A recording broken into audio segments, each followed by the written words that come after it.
evening. I'm Judy Woodruff. And I'm Hari Srinivasan. On the NewsHour tonight, President Trump says the time is right for a new immigration law as he prepares to lay out his priorities in his first address to Congress. Also ahead this Tuesday, in a new executive order, the White House promises renewed commitment to historically black colleges and universities across the nation. And taking the school bus across the border, the kids who make the trek from Mexico to the U.S. every day for school.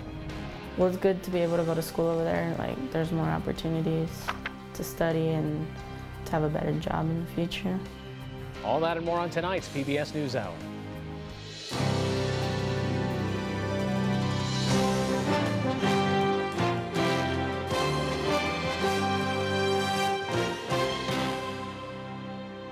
Major funding for the PBS NewsHour has been provided by XQ Institute.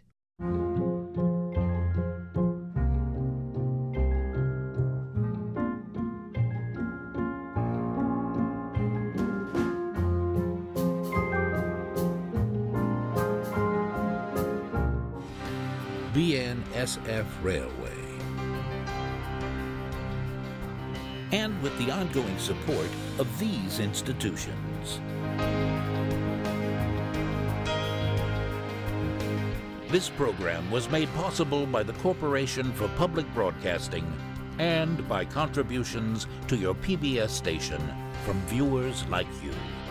Thank you. It's not a State of the Union address, but it has most of the trappings. Tonight offers President Trump his biggest moment since the inauguration to tell Americans what he wants to do as president and possibly to turn around impressions after a bumpy beginning. John Yang begins our coverage from the White House. Thank you all very much. President Trump spent today getting ready for prime time, tonight's address to a joint session of Congress. It's a busy day, and then I guess tonight will be a rather busy night. We look forward to it. Senior administration officials say he'll tout the campaign promises he's kept in his 5 weeks in office and offer an optimistic look into the future. In a Fox News interview that aired this morning, he acknowledged some shortfalls, specifically on his travel ban order. I give myself an A+, okay, effort, but that's, results are more important. In terms of messaging, I would give myself a C or a C+. In a lunch with television anchors and reporters, including PBS NewsHour, Mr. Trump said the time may be right for an immigration reform bill if there's compromise on both sides. On health care, officials said the president would outline guiding principles tonight, but offer no specifics on repealing and replacing Obamacare. On Capitol Hill, some conservative Republicans balked at what party leaders are considering. We didn't tell the voters that we were going to repeal Obamacare, but keep the Medicaid expansion. We didn't tell the voters we were going to repeal Obamacare and keep some tax increases. And we certainly didn't tell the voters we were going to repeal Obamacare and start a whole new entitlement.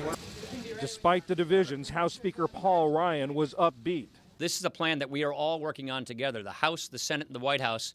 So there aren't rival plans here. We're all working on this together with the administration.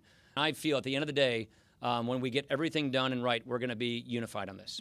Administration officials said Mr. Trump won't offer many specifics on tax reform, but will address the need to improve the nation's aging infrastructure.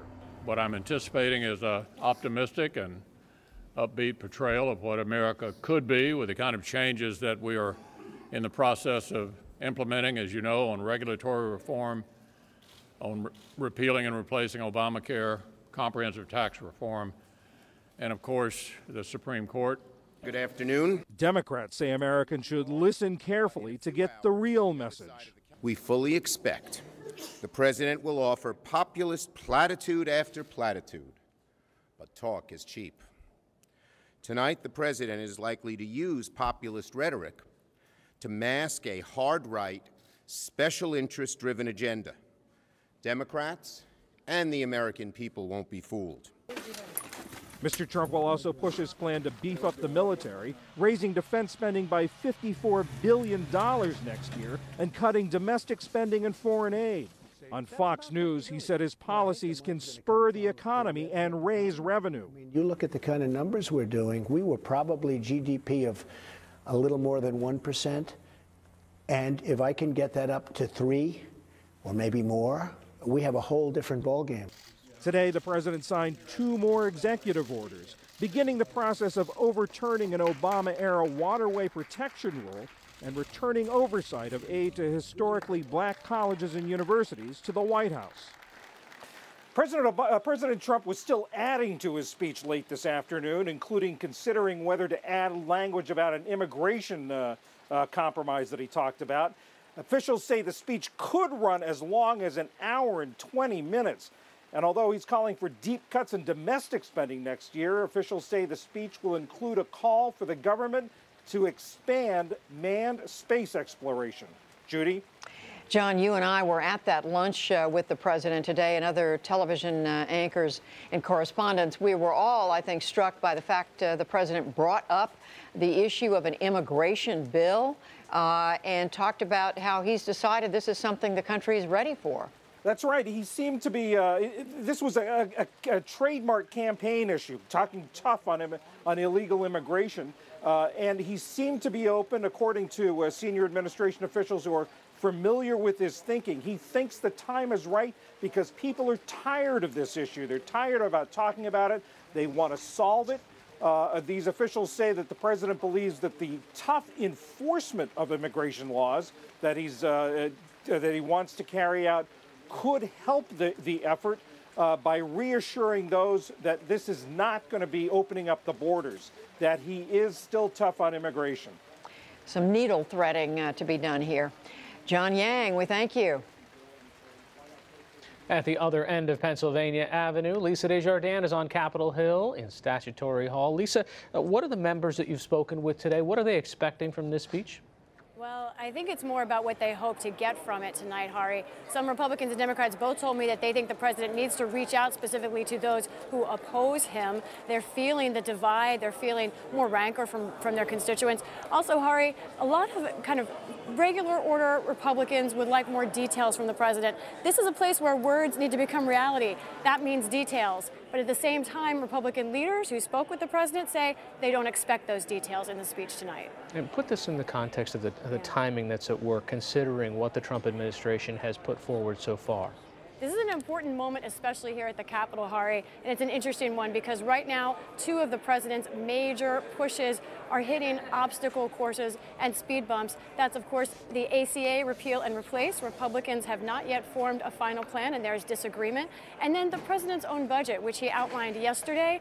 Many Republicans have a lot of problems with it. Specifically, Senate Republican leader Mitch McConnell himself made a rare open statement of disagreement with the president today when asked if he could support those potential cuts to the State Department and diplomacy that the president is thinking about proposing. Mitch McConnell said he personally is against that, and also he doesn't think anything like that could get through the Senate. All right, Lisa Desjardins, thanks so much. In the day's other news, President Trump said he followed the advice of his generals and defense secretary in ordering a U.S. military raid in Yemen that left a Navy SEAL dead. He was asked about it in his Fox News interview. Well, this was a mission that was started before I got here. This was something that was, just they wanted to do. They came to see me. They explained what they wanted to do, the generals, who were very respected. But again, this was something that they were looking at for a long time doing. And according to General Mattis, it was a very successful mission. The raid had been in the planning stage for months. It took place 5 days after Mr. Trump took office. The president's cabinet gained a commerce secretary today. Billionaire investor Wilbur Ross easily won confirmation in the Senate last night. After being sworn in by Vice President Pence this morning, Ross said he hopes the Democratic support he received is a sign of bipartisan progress to come. The nominee for Director of National Intelligence is promising his full support for a congressional investigation into Russian meddling in last year's election. Former Indiana Senator Dan Coats had his confirmation hearing today and told lawmakers they will get all the intelligence they need. Russia has a long history of propaganda and trying to influence various nations' cultures and elections. It's a very key issue that we understand fully what has happened and how it's happened and have a full report on that. Coats also sought to assure senators that his office will not be swayed by political pressure. The UN Children's Agency today laid bare the harrowing conditions facing women and children at migrant camps in Libya. UNICEF said armed groups have turned the camps into makeshift prisons with widespread beatings, rapes, and starvation. The report said for the thousands of migrant women and children incarcerated, the centers are living hellholes where people are held for months. The FBI now says it is investigating last week's shooting death of an Indian man in a Kansas bar as a hate crime. That word came today after the victim's body was flown home. Hundreds of family and friends gathered to mourn the 32-year-old engineer in the southern city of Hyderabad. The case has touched off widespread outcry in India. The gunman, who was in custody, allegedly yelled, "Get out of my country." According to a witness, he said he thought the victims were Iranians. Back in this country, Attorney General Jeff Sessions warned the country faces rising murder and violent crime rates, and he pledged to put bad men behind bars. In a speech to state attorneys general, Sessions said police have turned overly cautious over fear of what he called viral videos. The Department of Justice has an absolute duty to ensure that police operate within the law, and if they violate the law, they've committed a crime just as much as any other citizen who commits an assault. But we need, so far as we can, in my view, help police departments get better, not diminish their effectiveness. And I'm afraid we've done some of that. FBI figures show that violent crime rates have been rising of late, but are still far below the levels of the 1980s and early 90s. Former President George W. Bush says racism is tainting the political climate in Washington under President Trump. Mr. Bush tells People magazine in an interview, "I don't like the racism, and I don't like the name-calling, and I don't like the people feeling alienated." Still, President Bush says he is optimistic the country will come through it. On Wall Street, Target and other retailers slumped and led the broader market lower. The Dow Jones Industrial Average lost 25 points to close at 20,812. The Nasdaq fell 36 points, and the S&P 500 slipped 6. Still to come on the News Hour, a look ahead to President Trump's first address to a joint session of Congress. White House efforts to support historically black colleges, students who live in one country and go to school in another, and much more.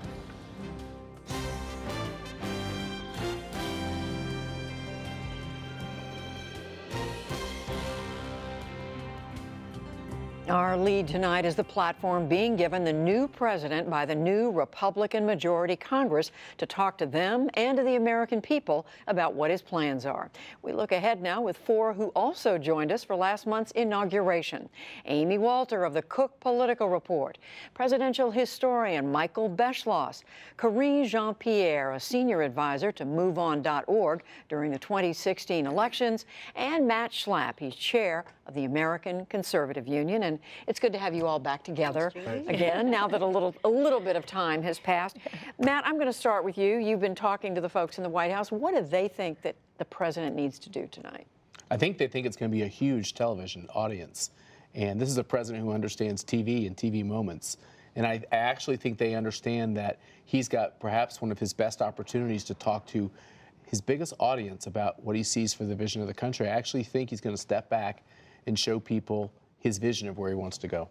Karine Jean-Pierre, what are you looking for from the president tonight? Well, I'm hoping that he reaches out to the people who actually didn't vote for him and finally brings some unity. He had an opportunity to do that the last time we were all together on Inauguration Day, and he didn't. He totally went the opposite way.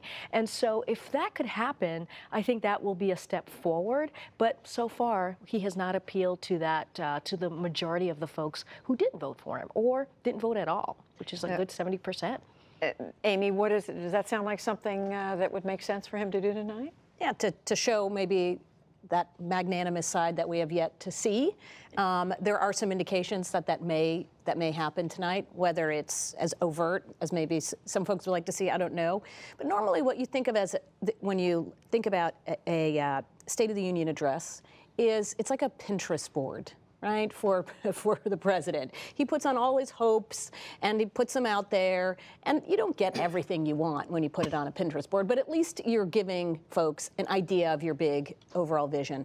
But there's something else that he needs to do tonight too, which most presidents, even this early on, don't have to, which is to give the members of his own party some real structure. And it was interesting today in the New York Times, Tom Cole, Republican member of Congress from Oklahoma, longtime member, he said today the president must become an active participant in the legislative process. He's saying we members on the Republican side, we're with you, but you need to show not just where you want the country to go, but you need to show us where we need to go. It's not enough for the speaker and the majority leader to give us marching orders. That leadership comes from you, and we want to hear that tonight. Michael Beschloss, compared to where other presidents have been at this stage, early in their presidency, are we hearing from this president, compared to others, enough about what he wants to do and how he's going to get us there? Well, he hasn't had an opportunity like this before, because what a State of the Union is, it's this odd contraption that no other country has, because our presidents are chiefs of state and they're also prime ministers, and those two roles are oftentimes very contradictory. So the State of the Union, since Theodore Roosevelt, has offered a president a chance to say, these are the things that I want out of Congress. Here's my laundry list. But at the same time, it gives a new president an opportunity to be seen as a president of the United States in Congress. He gets very few opportunities like this. As Matt Schlapp said, he's going to have an enormous audience tonight. If he uses this opportunity not only to say this is what I want legislatively, but also those of you who are skeptics about me, even in my own party, those of you who voted against me, I can function as a president of all the people. This is one setting in which he has that opportunity. We'll see if he takes it. So, Matt Schlapp, is there a sense that the president himself feels that he should be reaching beyond the base? I mean, we know the people who voted for him, the polls are showing they like what he's doing so far. He's having difficulty, though, with others. I think it's important to go back and think about the fact that Donald Trump is a very different kind of Republican. He already starts off his presidency having gotten the support of a lot of working class voters who don't always vote Republican. So he doesn't always like the critique, well, you got to reach beyond. He's already said, hey, I've already reached, we've got a brand new coalition building here. But I do think it's a fair point that he ought to reach out to all Americans. He's everyone's president. Exactly. We're going to have a national security emergency before too long. It's inevitable. And that's when we look to our president as commander-in-chief to have that moment. And these moments are special, too, because with a big audience, he has a chance to tell people, here's why I've been elected and here's what I'm going to do. Are people, Karine Jean-Pierre, you were saying people look for him to reach beyond. Right. Are they willing to give him a second look? I'm not sure, because every policy that he's put forward, executive orders that we've seen in the past month, has been very divisive and dark. It hasn't shown that people can trust what the president is going to be doing. Just looking at the traveling ban, which is a religious test, which has really destroyed many people's lives. I mean, you go from the gag order, which was one of the first things that he did, which really attacked women's health issues on a federal international level as well. So there are a lot of things that we have seen that is troubling. So I'm not sure if he's going to get there. There's always this conversation about, is Donald Trump going to be able to press that reset button? If I got a dime for every time somebody said that to me, I would be a billionaire and probably be part of the cabinet. And it's just, we have not seen that. So I think there's a lack of distrust, and we're just not sure if that's going to happen. And nobody really actually thinks it's going to happen. Well, Amy, I was struck today with the lunch with the president that he did bring up on his own immigration bill. Right. The time is right. Maybe both sides are ready to compromise. It was a very different message from what we heard when he was talking about the travel ban. Well, this is what's going to be fascinating, because your question was a really important one. Are people ready to listen to it? And what we're seeing right now, we know we have a very polarized country. This election highlighted it, and it continues to reign this today. But when you ask Democrats, as the most recent Pew poll, what do you want your Democratic leaders to do in Congress? And 75% of Democrats said fight everything that Donald Trump does. They want Democrats to put up a fight. And so even if the president reaches out, and even if there are members on the Democratic side that say, yeah, maybe I could work with you on this, they're going to get pushback from their base. So we've talked a lot about the Republican base, how committed they are to the president, but the Democratic base is very committed to digging in against this president as well. That is the challenge for Donald Trump now going forward. Michael Beschloss, talk about that a little bit, because some presidents have used opposition to their benefit. Other presidents have been overwhelmed by opposition. Yeah, absolutely. I mean, Franklin Roosevelt, the patron saint of Democrats in the late 1930s, said, my opponents are unanimous in their hatred for me, and I welcome their hatred. He used them as a foil. You might see Donald Trump doing that, but Donald Trump ain't no FDR, and he was not elected by a landslide, and this is a much more dicey proposition than had he been elected, let's say, with upwards of 400 electoral votes and been able to go into individual congressional districts and saying, I'm a landslide president. This is someone who was not elected with a popular vote majority, a pretty puny electoral vote majority, so it's a little bit hard to see him taking the strategy that might have been more appropriate had this been an election decided much more resoundingly. The only thing I would say to that is that I think the number that matters, you're right about the popular vote and the electoral vote, but this wrong track number has been very steep, very negative for a very long period of time. Right. There is something where Americans are questioning what America means and where America is going, and does it play a leadership role both from a national security standpoint and from an economic standpoint. The only thing I would say, I couldn't compare it to the Depression at all, but there is something there that is affecting our politics very deeply. And when Donald Trump looks very serious and is on offense and trying to tackle the basic economic questions in the economy, I think it's hard for Democrats because they're used to occupying that lane, and he's knocked them out of that lane, and they're trying to figure out how to get it back. Karine, Matt has a point, doesn't he? Yeah, but reading from a teleprompter for 45 minutes does not make you, the president that we all want you to be. It basically, he has to do actions, right? It's not just words, it's actions, and his actions haven't matched up. Have you not seen all these actions? I've seen a lot of actions. But they've been very divisive and dark actions, right? And there's a reason why millions of people, majority of people, are in the streets, right? And he really has to listen to us because it's a problem. You can't continue being divisive. And he is, like you said, a president for all. Amy, can he do what Karine is saying and Matt saying? He's already, he is. There's a lot of action going on. There is, well, and that look, at this point in 2009, about 75% of Americans said, I think that President Obama will deliver change. More people right now believe that about President Trump. 77% now saying, I think that Donald Trump can deliver change. And it's a plurality, not a majority, think that he's going to deliver positive change. Now, Democrats don't believe he's going to deliver positive change, but a plurality of independents do, and of course, a big majority of Republicans do. So on this idea that Matt is talking about, about changing the wrong track to right track, there are more people than not that believe that even though they may dislike him personally, he's going to change things in the right direction or bring the right kind of change. That's where he's going to have to perform. Independents are a little more willing to give him the chance. If he doesn't deliver, well, we'll see what they do. Democrats not as willing, and Republicans are all bought in. Michael, it feels like we're coming back to that point about how divided the country is and just how differently people feel about this one man. I think that's right. And it could have been different, frankly. I mean, his inauguration, he chose the path of playing to his base, giving this very dark speech about what a mess. That's not the term he used that day. He used it later on. But tonight they're saying he's going to be uplifting. Yeah. So, maybe that will change. And maybe this will be a different moment in this presidency. It was so fascinating what he said to Fox News about giving himself about a C on messaging.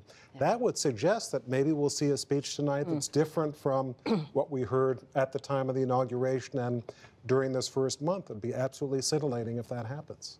Well, it's something that everybody's paying attention to tonight. As That's Matt said, the White House is expecting a big audience. And we thank all of you for being here to look ahead. Michael Beschloss, Karine Jean-Pierre, Matt Schlapp, Amy Walter. Thank you all. Thank you. And you can stay with us this evening by following Twitter and right back here at 9 p.m. Eastern for our special live coverage of the President's address.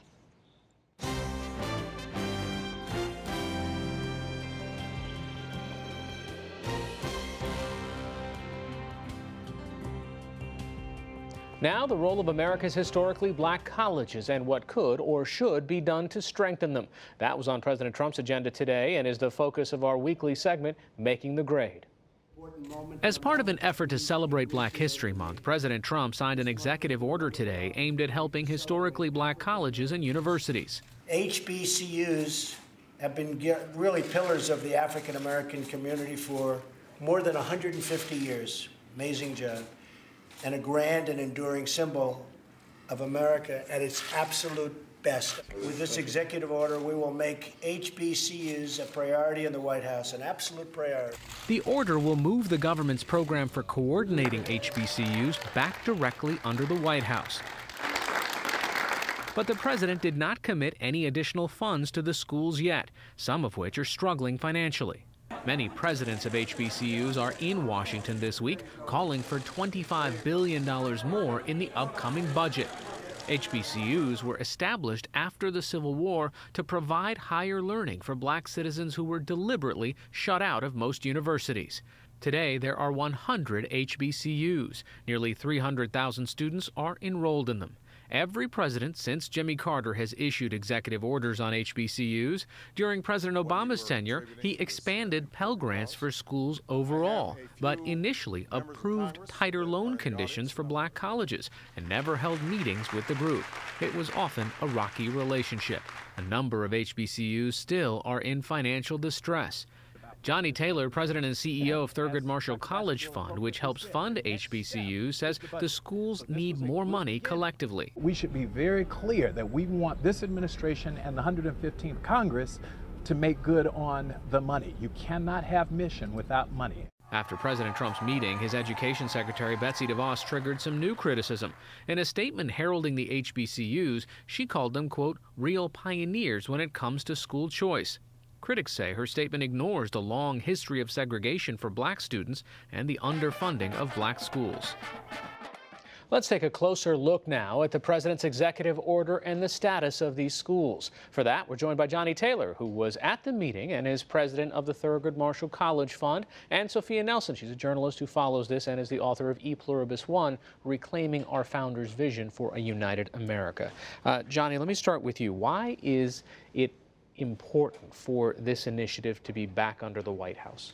You know, at the end of the day, where you live matters in so many ways, right? When we were in the Department of Education, this office, it was 3 levels down. It didn't even report to the Secretary of Education. To me, that said volumes about what the former administration and frankly former administrations thought about HBCUs.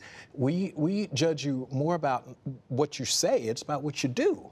And so moving us to the White House sends the message to the entire country that HBCUs matter, and they matter to the person, frankly, the most powerful person in the country, the President of the United States. Sophia Nelson, it's symbolic, and symbols are important, but it's not cash. And cash and funding is what a lot of these presidents are here lobbying for right now.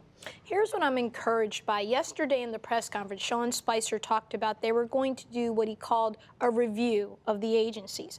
Now, I happen to understand the way this works, having worked in the federal government and dealing with HBCUs as I have in my past life as an attorney. The money that I think they're going to find is mostly in the R&D space. They're going to look at departments of defense and some of the other agencies, and people think defense and HBCUs, yes, ROTC programs, for example, right? So I think what the Trump administration is going to do is shrewd. They're going to look for existing pockets of money that under past executive orders, as you know, direct agencies to make sure that HBCUs are fully funded, and they haven't been. That's the challenge. So what I want America to understand is that the legislation, or actually the executive action, has been there consistently. That's right. But there's no enforcement of what the agencies are doing with the dollars. And that's why it matters. Therein is what I'm hopeful about, that at least they're going to take the look and say, let's find what we're doing in the agencies and let's get this money directed in where it's supposed to go. And I really want to talk about the R&D and the FFRDCs and all the stuff that most HBCU presidents don't even know about, tragically. There's a lot of money in the R&D space. Our country spends $30 billion with a B dollars a year in R&D that goes to Johns Hopkins, Stanford, Harvard, Yale. Right. And the HBCUs get about $15 million to $30 million of that. That's tragic. And let me just point out, too, it's important the executive side of the House, but ultimately the White House has a small budget. It can recommend a budget. Ultimately, we've got to get over to Congress, which is why the first day was at the White House. The second day was the HBCU fly-in being hosted by the Republican leadership at the Library of Congress. That's what's important, because where it's all going to hit, the president releases his budget in the next 6 or 8 weeks, and then it goes over to Congress. We've got to get the money not only authorized, but then appropriated. Let's talk about politics here a little bit, too. If if Trump is able, President Trump, let me give him his proper respect because I was on that with Obama. That's right. If President Trump is able to gain ground here and show that he's able to direct monies and come up with some of the R&D dollars and give this more of a presence, that's right. He's going to score some points with a community right now, an African-American community that I think after the last election is a little bit not sure of which way to go. You saw this with the DNC's election with Ellison versus Perez, and I think that there was, and you know, Stephanie Rollins-Blake wasn't reelected, That's right. and so it was interesting. African-Americans lost power, if you will, although he's vice chair. That's right. Yep. There was a sense that we're the most loyal voting bloc that the Democrats have, and what are we getting for it? So Trump's being shrewd. So speaking of that, I mean, the state of HBCUs is something that the community was even critical of Mr. Obama or President Obama for pointing out. I mean, on the plus side, it is absolutely training some of the leadership that exists in the African-American community today. And on the minus side, the graduation rates for students just aren't where you want it to be. So, and quite a few of these schools are in deep red ink. That's so right. how do you get them back into even a position of stability before you can get them to thrive? It's funny that you mentioned that. That was the first thing that we asked for when we met with the president and with the congressional group this morning. It was money.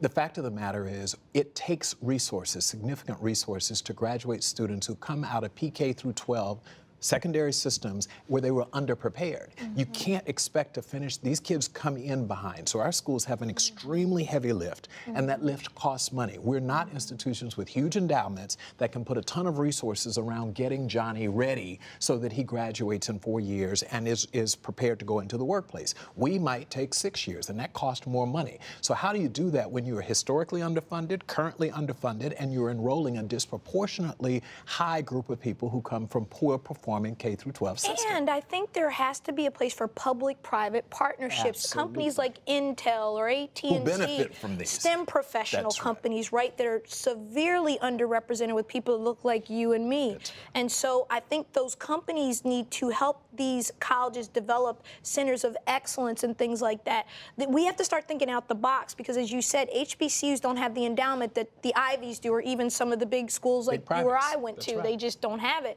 And so if there's no money, it's toothless. But I do think that this administration is being wise to say, look, the executive orders, like I said, starting with President Herbert Walker Bush forward, they've all directed the money there.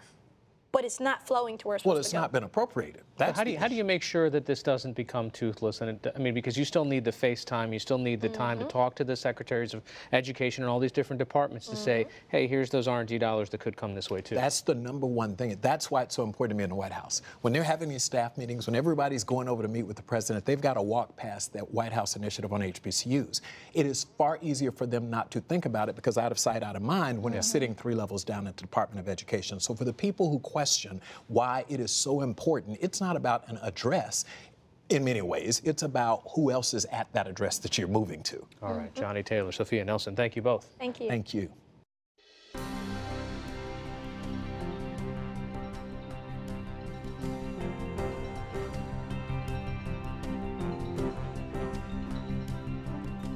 Just days ago, the EPA's new administrator, Scott Pruitt, promised an aggressive rollback of environmental regulations that had been put in place by former President Obama. The future, he said, ain't what it used to be. President Trump made good on his and Pruitt's pledge today with an order to dismantle a controversial Obama rule about smaller bodies of water in the U.S. William Brangham has the story. It's called the Waters of the United States Rule, and it has to do with which smaller bodies of water, like streams and wetlands, should be regulated and protected by the federal government under the Clean Water Act. That question has been litigated in court battles for years. And so for more on what today's move is all about, I'm joined now by Juliet Alprin, who's been reporting on this for the Washington Post. Juliet, welcome back to the NewsHour. Can you, before we get into the rollback, can you tell me what this rule was really about? I mean, this was, as I understand it, a very big part of Obama's environmental legacy.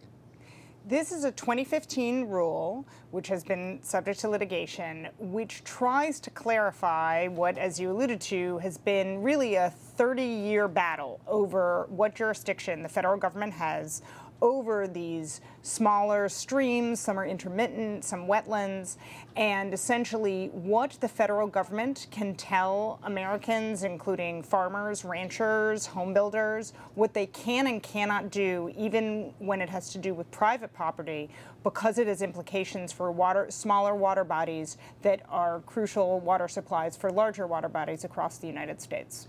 So is this about a rule that is trying to protect these waters from pollution? Is that the issue here?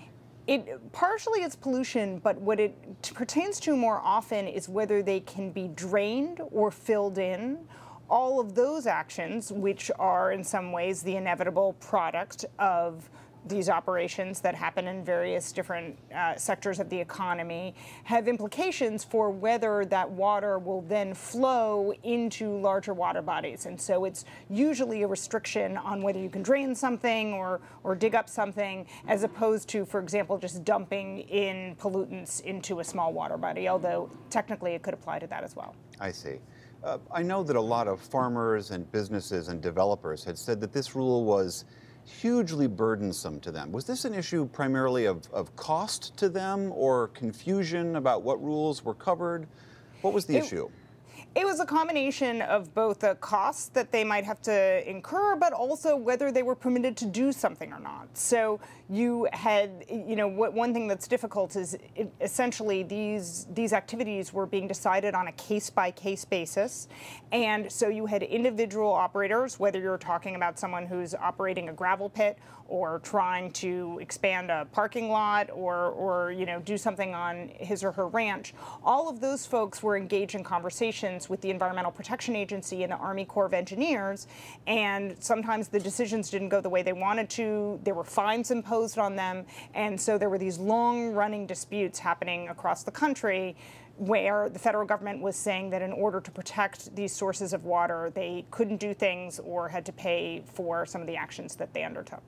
I understand that a lot of environmental groups and some sporting groups have been very critical of this rollback. What is their complaint? Their argument, and there certainly are a lot of them, is that these water bodies, though it might be inconvenient to have restrictions, were crucial habitat for everything from waterfowl, many migratory birds, aquatic species, as well as a source of drinking water for millions of Americans. And so these groups, primarily outdoor recreation groups, as well as many environmental groups, worked extensively during the Obama administration to get them to finalize this rule in the hope that there would be an overarching standard that could be applied across the country that would provide more stringent protections for these streams and wetlands. So with President Trump's order, this doesn't immediately undo the rule. Like tomorrow, the rule doesn't disappear, right? It does not, although the Sixth Circuit has put a nationwide stay on the rule. So the rule hasn't gone into effect and will not go into effect. And in fact, the order that President Trump signed instructs the Attorney General to ask that court to simply hold that lawsuit in abeyance, essentially freezing this rule further, while the two agencies that are charged with overseeing it look at whether they can undo it, although that, again, is an extensive process and will spur more lawsuits going forward. All right, Juliet Alpern of The Washington Post, thanks so much. Thank you.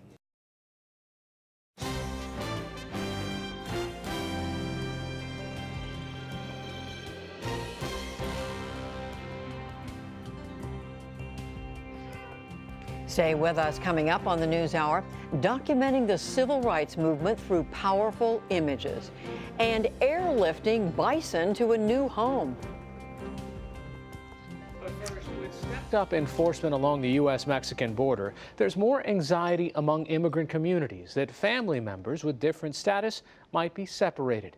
In New Mexico, one small binational community along the border is working hard to keep families connected through schools. From Public Media's Fronteras Desk and PBS station KRWG, Simon Thompson, originally from Australia, brings us this report. Daylight hasn't even broken, but 500 children who live in Palomas, Mexico are up and on their way to school. Their commute is not typical. They must first cross the international border into the US.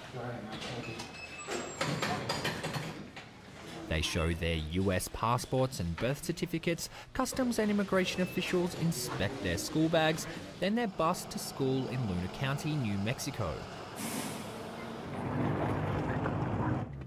Lizette Preciado is a senior at Deming High School in Luna County. A US citizen, she's lived in Palomas with her parents for 7 years. Well, it's good to be able to go to school over there. Like, there's more opportunities to study and to have a better job in the future. Lizette and her family moved to Palomas from Colorado after her mother Rosa Maria was deported for being in the United States illegally. Pues muy mal porque tenía mis 4 hijos. I felt bad, really bad, because I have 4 children who are citizens of the United States, and my husband is a resident. I didn't want to go back to live in Mexico. I know it is my country, but life in Mexico is really hard. Preciado and her husband Ramon make their living in Palomas raising goats. Ramon still crosses occasionally back into the US to work. Preciado says having her children educated in the US was important to her, and that's why they settled in Palomas. De hecho, yo llegué a Palomas por una amiga. Ella me dijo que Palomas. I came to Palomas because of a friend who said Palomas would be a good option to live with my children. It is easy to cross into the United States, and there's a bus to take them to school. Armando Chavez is the principal of Columbus Elementary in Luna County. He says the school district usually sees an influx of students when states enact strict immigration laws, as Arizona did in 2010. We're sometimes the holding spot for them to fix the papers correctly. We're dealing with children that come from South Dakota, Missouri. I mean, it can be any state that come, but we embrace our children that come to our door every day. School districts in Texas and California also allow students living in Mexico to come to school, but they often charge out-of-district fees or are private. For the US citizen students coming from Palomas to school in Luna County, the education is free. Many teachers in the Luna County schools crossed the border as students. Ricardo Gutierrez teaches the 5th grade at Columbus Elementary, the school he attended as a child. So now it's my turn to give back to the community. Gutierrez says keeping parents engaged in their children's education is the biggest challenge. He opens his restaurant in Palomas for parent-teacher conferences via Skype. And for this year's graduation ceremony, he hosted a live watch party for parents that couldn't cross.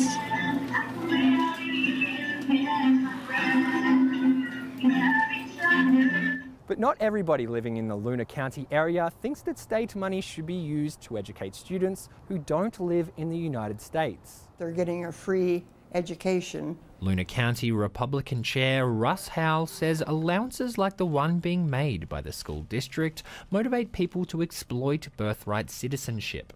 They don't live in the United States. So that forces the state of New Mexico to pay for their education, as well as those of us that are taxed to pay for them too. The New Mexico state constitution requires public schools to be open to all the children of school age, regardless of residence. I pledge allegiance to the flag of the United States of America. Principal Chavez says if there are concerns about students not paying their fair share, that is more reason to make sure they're getting a good education. They're going to more than likely live in the United States. We want to educate them. We want to get them to the highest level of education possible so they can be successful and so they can become productive members and contribute back. Es ingeniero. Rosa Maria Preciado says her 3 oldest children are already making their contributions. Her oldest daughter serves in the US military and her 2 sons have careers in engineering and manufacturing. Estoy muy orgullosa porque yo sé que tengo mucha familia. I am very proud because I have a lot of family and almost none of their children graduated from anything, not even high school. And I have 2 that graduated and they have careers. That has made me really proud and it has given me a lot of happiness. Lizette is scheduled to graduate next spring and plans to study engineering at Colorado State. Preciado hopes an immigration pardon waiver she's eligible for in 2 years will allow the whole family to reunite in the US. But there are no guarantees. For the PBS NewsHour, I'm Simon Thompson in Luna County, New Mexico.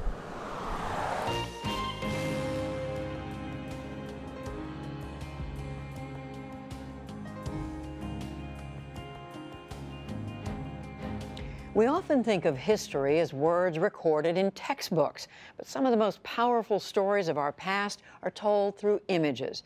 As David C. Barnett from WVIZ PBS Idea Stream in Cleveland reports, an exhibit at the Maltz Museum of Jewish Heritage documents a crucial period in the civil rights movement of the 1960s through the work of 9 photographers. It's the light of mine. I'm gonna let it shine.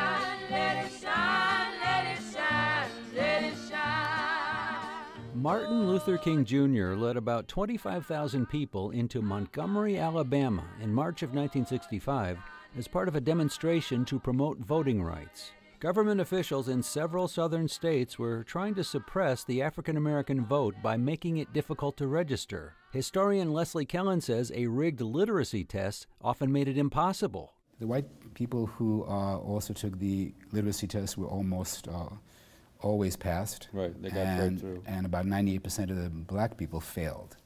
Kellen is executive director of the Utah-based Center for Documentary Expression and Art, which has organized a traveling photo exhibition which tells the story of that voting rights march and other civil rights events of the mid-1960s. Currently on display at Cleveland's Maltz Museum of Jewish Heritage, the exhibition gives a behind-the-scenes look at everything from quiet moments to violent confrontations.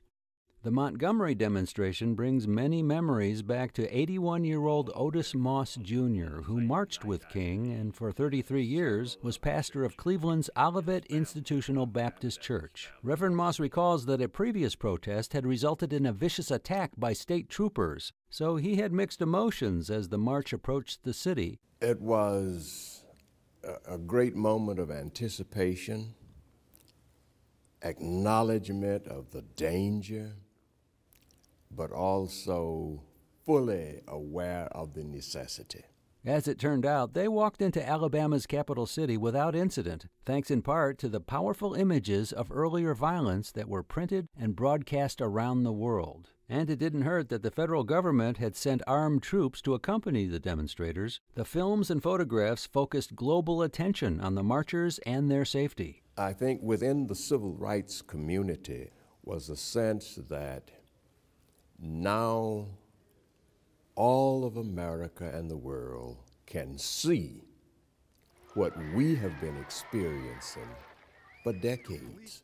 Here is the undeniable recording of human brutality that many people believed never happened. The picture becomes a message. A year earlier, in June of 1964, a Mississippi voter registration drive known as Freedom Summer attracted over 1,000 volunteers from outside the state, including a prominent Jewish clergyman from Cleveland. Rabbi Arthur Lelyveld went down to participate in Freedom Summer. He was a rabbi at Fairmount Temple, and he wanted to do what he could to help, and he was beaten. He happened to actually be with a photographer that day, and after he was beaten up and the photographer was there, he told him to take a picture and to capture that moment. David Kordalski has spent over 30 years thinking about the power of images and how best to use them in print.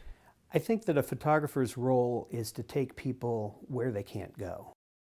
But in this particular case, there is a large swath of America that just didn't know, never really been covered before in such a way. And to get there and have a front row seat to history brought there in the power of a still frame is just an absolute remarkable feat.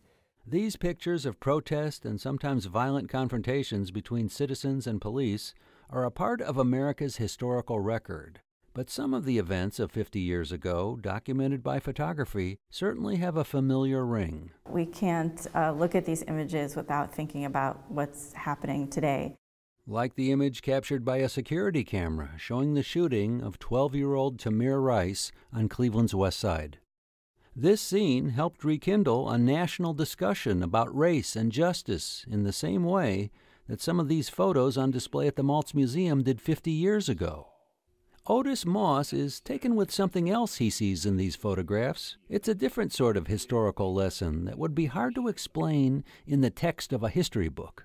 She is giving literacy instruction, preparing this individual to write his name in order that he will be able to register and vote.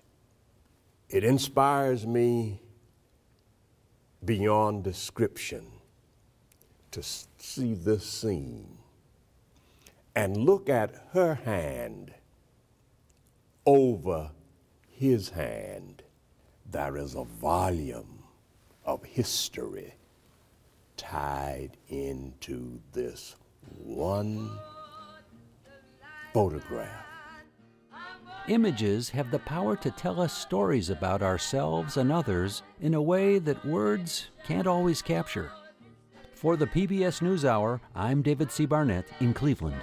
Let it shine, let it shine, let it shine.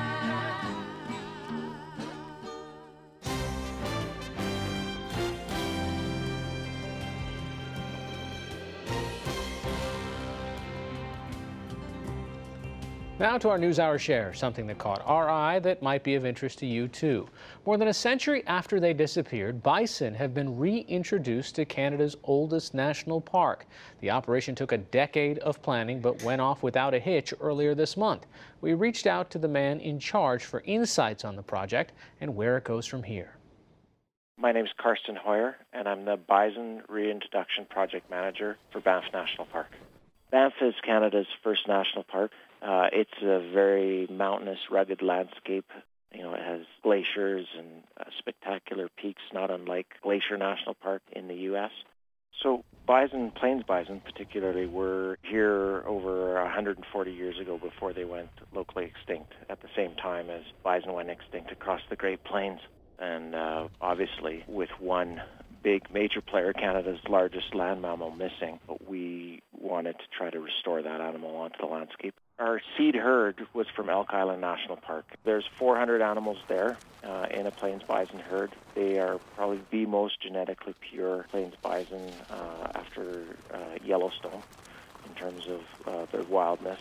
We targeted 16 animals, the vast majority of which are young females, all of whom are pregnant. And then we brought in 6 young bulls as well. And so we have a breeding herd because we've been told the single most important thing you can do to really make those animals anchor to their new home is have them calve there successfully. One of the logistical constraints we had to overcome in this translocation from Elk Island to Banff was the fact that there is no road access into the backcountry of Banff National Park where we are staging this reintroduction. We could get fairly close with vehicles, within 20 miles, but we couldn't get right to the reintroduction zone. So we opted to do some modifications on 10-foot-long shipping containers. They could be plucked off the back of these trucks one at a time and then flown into the backcountry. And that flight was new for everybody, the bison and us. So we had to do things like develop a parachute system with a helicopter company that would drag behind the containers and prevent them from spinning while they were in the air. And then the helicopter left, and it was nice and quiet and settled and not a lot going on, and then the containers were all opened. And that was a pretty magical moment when these bison stepped out and their hooves hit the ground back in a place where they haven't been for over 140 years. We're actually going to feed and support these animals for the next 16 months. So they can calve twice and really anchor down into this place as their new home range before we release them into the larger 1,200 square kilometer reintroduction zone. As a biologist, to have the opportunity to work on that dream project where you're bringing back, North America's largest land mammal to Canada's first national park tremendous sense of accomplishment. The bigger human accomplishment is to have the foresight to actually make these kinds of efforts unnecessary. That is just extraordinary. Yeah, you what have a lot to of say. work. Wow. Good for them. And on the NewsHour online right now, over the last 5 years, the nation's opioid crisis has gained momentum, despite federal, state, and local officials' attempts to control it.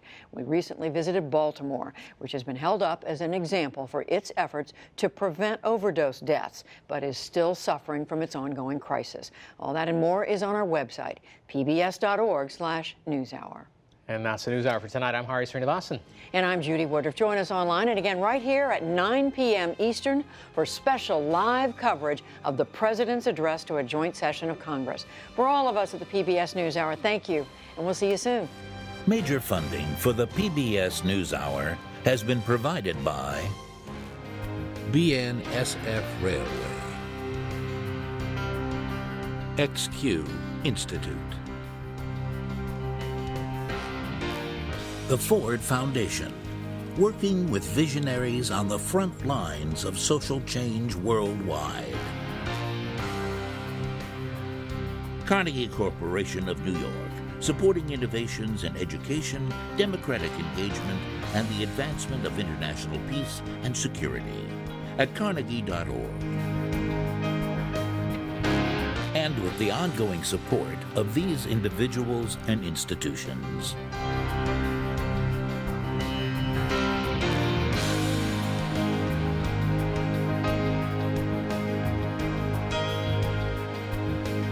This program was made possible by the Corporation for Public Broadcasting and by contributions to your PBS station from viewers like you. Thank you.